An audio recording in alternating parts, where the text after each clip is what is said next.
Alright folks, Bob Asadi, Deals on Wheels, Bob at sellmethecar.com. Again, Bob at sellmethecar.com.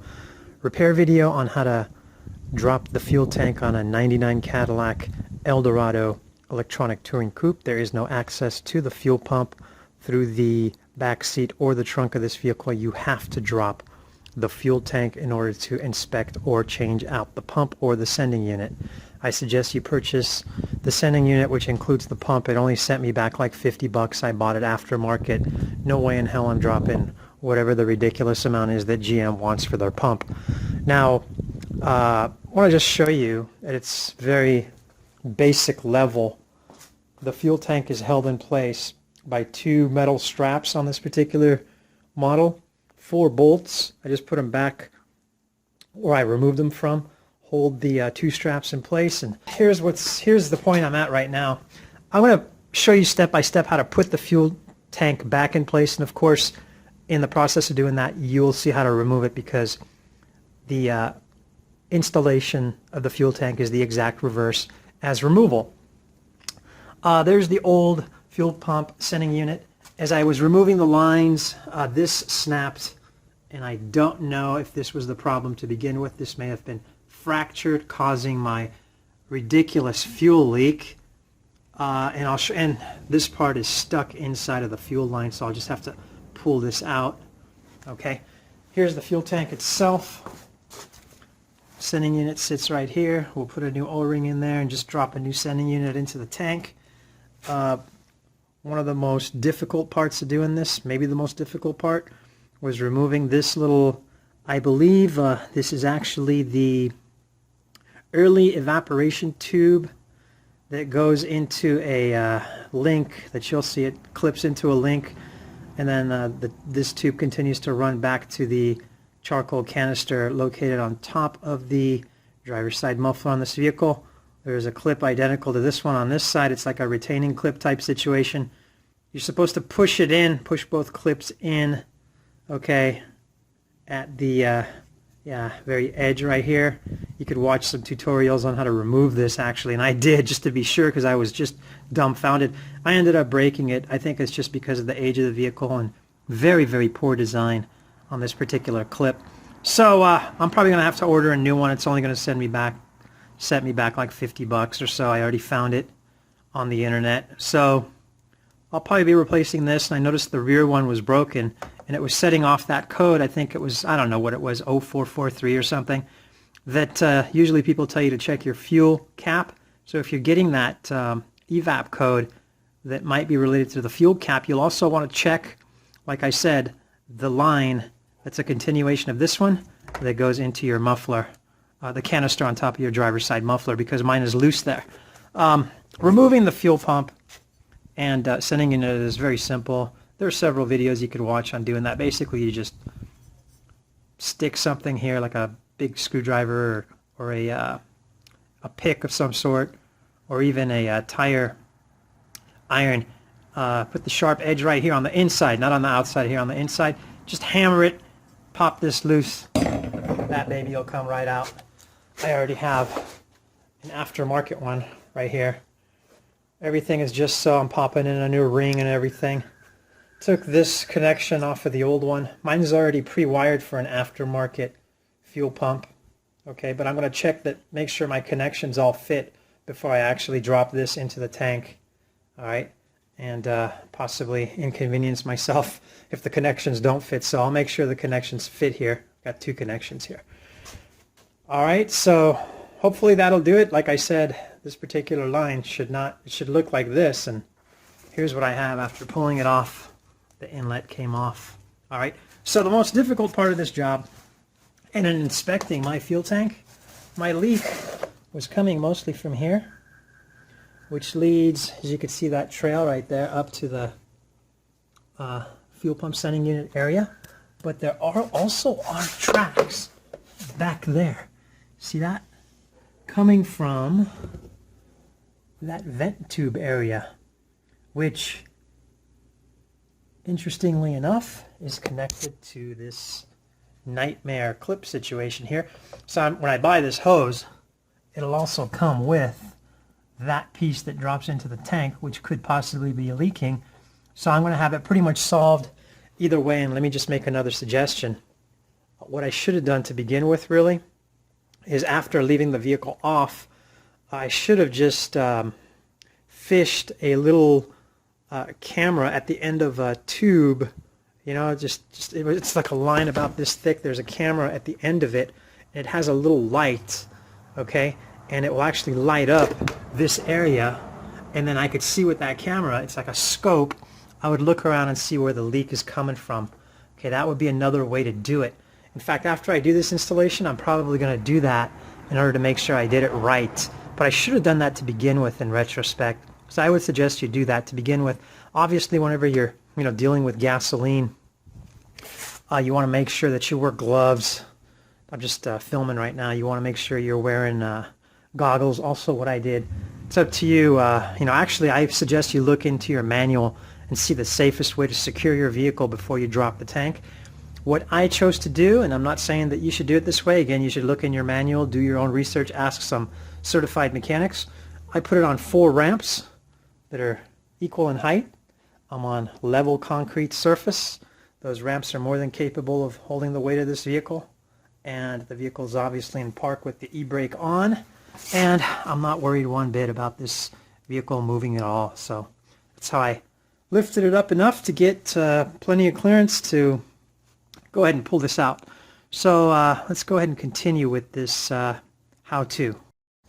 Okay, the orientation of the inlets are exactly as they were when I removed the old sending unit, and I've tested to make sure the connectors are good, and I put on a new O-ring, okay, and I cleaned it, and I made sure that it's seated correctly around the perimeter here. And I'm double checking my work too. See that down there? Making sure I have a nice seal all the way around. Okay? Make sure this thing focuses. There you go. Wow. Philadelphia, pick 6. Alright. Okay, now ideally, the point at which you take this hose off, the filler hose, is the point at which, and the tank is still mounted into the vehicle. This is the point at which you want to siphon the gas out so the tank gets light, and it's real easy to move around when you remove it, and also when you put it back into place. And I chose to purchase this siphon device here. It's got a little pump on top to prime it, and you got these thick hoses, and ideally you want the tank to be higher than the container so gravity works in your favor, okay? But definitely buy this. Don't buy that little handheld, the little handheld little squeeze pump. That thing is absolutely worthless, okay? Just buy this one. It was about 15 bucks, and get as much gas as you need out of that tank to make it easy to work with. Okay, this thing is nice and light now, the tank. I can move it around. And so what we're going to do, the first thing we're going to do in putting it back in place is we're going to reconnect, make sure our connections are on. Alright, so we're going to reconnect this. Let me get the lighting department lined up here.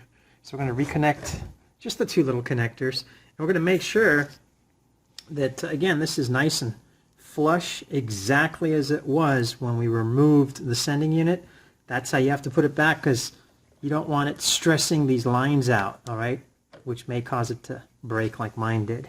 So you want to make sure that it's in the right, orientation or position when you put your sending unit back in. So just put these 2 connectors back on, that one and this one right here.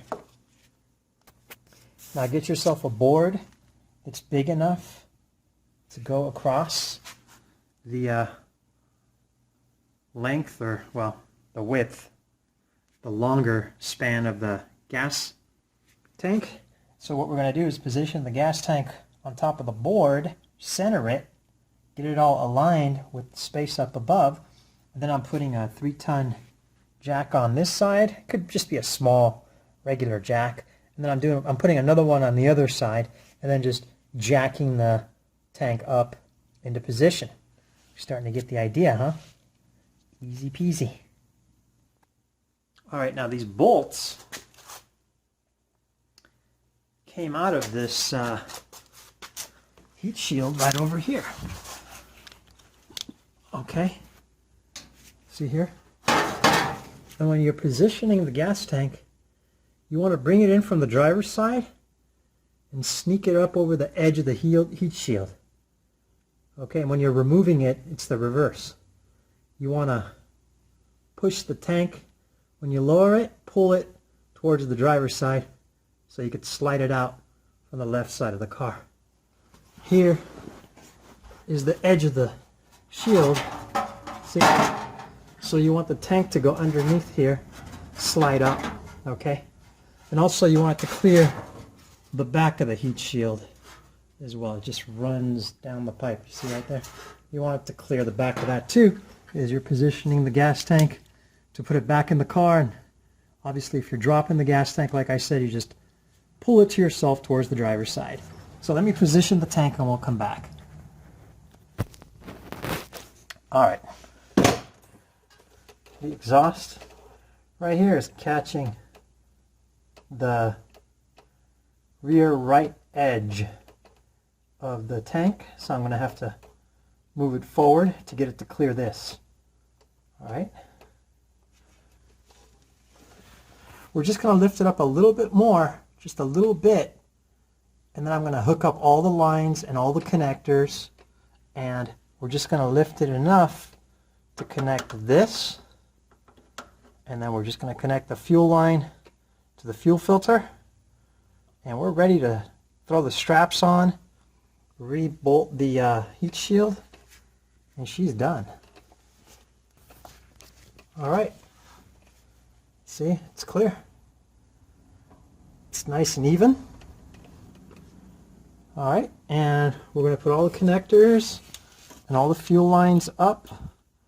We're going to do everything but the big filler hose here, and of course the straps. We're going to have to put some hangers on too, some exhaust hangers. This is going last. Some exhaust hangers on there. You got to lift it way up to get this to line up. That's why it's going last. And we're going to spray some silicone lubricant on this because it's a rubber hose going on. All right, we'll get there. We've got all 3 connectors on the fuel pump over there. We got the 2 connectors on with the 1 connector to the chassis, or the male end of it. That's hooked up. The electrical is all hooked up. And I just wanted to mention that there is a bracket here too. See those lines are sitting right there? Go ahead and utilize those. Okay. The only line that I haven't hooked up is the one that goes into the fuel filter right there. And I'll show you where that goes. It goes right up above there. I think you could see it. Now what I'm going to do is line this up with the hose up above, because obviously it's going straight up from that point. Everything should be centered. All right, so let's do that next. Beast mode. See, that's pretty close right there. Now I did lift up the passenger side first, and then it'll be easier to line up the driver's side, because in the passenger side you have more room to push it up. It's just the way it works. And like I said, we're doing this in reverse, okay? So when you're taking this bad boy out, you're just going to do everything I'm doing here in reverse when you're dropping it. So we're pretty much lined up here. I mean, I can just push this up now with my hand. I am going to jack it up a little bit more on the driver's side, and then I'm just going to douse this thing. Slide the rubber hose right on here. Silicone lubricant. All right. Got the hose on. You're going to love the one back there. That one. That is the position that I put it in order to slide a small these are 8mm, by the way.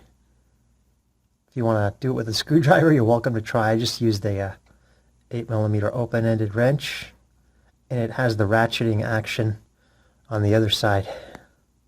And that's the position I put it in order to get to it. Let me show you the tool I used. I used this doohickey here. Open end on one side. You got the ratcheting action on this side. And you'll need to use both sides. Okay, down the stretch they come. There's one strap. This is for the rear. And what I did is I shoved the board out of the way, okay, so I could slide the strap into place, and I just pushed up on the fuel tank with my elbow because I have the fuel out of it, very important. It's nice and light. And then I just pressed it up there, popped in this bolt, went back there, popped in the other bolt right there, okay, and it's holding up the fuel tank by itself. Now we're just going to do the other side, and as I recall, the other side you need to do the rear first. It's kind of tricky, and then you do the front, which is right here, just so you can see the bolts. They're real easy to identify. The bolt hole, it's right there. See right there? Obviously the smaller one. Alright, there's the front left side, passenger side. I'll show you the rear. You want to put the rear on first because you got to slide the bolt. Oh, that's the driver's side. Whoops. Now we're looking at the passenger side. See, here's the heat shield, and this is going to go back up. Okay, it's going to go back up and connect down here. Yeah, you'll see it's very self-explanatory where the little screws are for the shield. I'm not even going to do the shield. I'm just going to tell you right now the next step. So there, put that bolt in there. You're going to have to reach up there and do it with your hand. It's really easy to line up, okay? And just go ahead and put it in there about halfway. Leave a little bit of slack for it to drop down because you want to be able to push this thing in the front up enough. You want to have enough room to push this strap up enough, and then I used just a power drill with an extension. These are 13mm, by the way, all of these bolts for the straps. So there it is again, drivers, passengers. Now from here I'm just going to wrap it up. Look, here's what I did. I just had to drop a couple of hangers. Alright, let me show you. This hanger was broken, so okay, spared me that one. I did not drop this hanger at all. I didn't touch anything here. I did drop this hanger, alright, which is right in front of there's the muffler facing the front of the car, that hanger. Did the same thing on the other side, okay, same hanger, other side. I just took that hanger off, it's sitting right there. And then I obviously took that whole heat shield off. And then for me, in the middle, alright, see this bar with the 2 screws on this side, 2 more on the other side. The bar just sits like that, okay? But at least you know what to expect now. And if you have any questions, post them down below. Now, by the way, I like to do these projects from time to time because I love cars, and I like to stay sharp, and I like to show these videos to my mechanics just so they know. Yeah, I just want to show my mechanics that I could do this stuff, all right? So they don't put me together for a lot of money.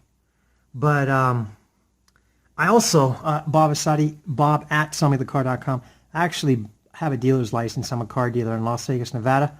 And God, it's almost midnight, Sunday night.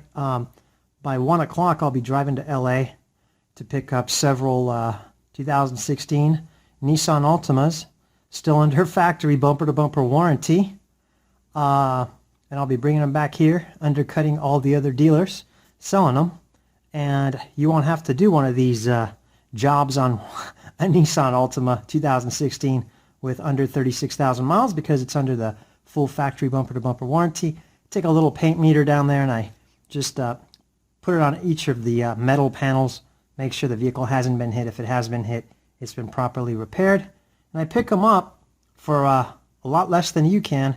I would probably save you anywhere from $1,000 to $1,500 even after the shipping to your city on these vehicles. So definitely take a look at the links in the description down below.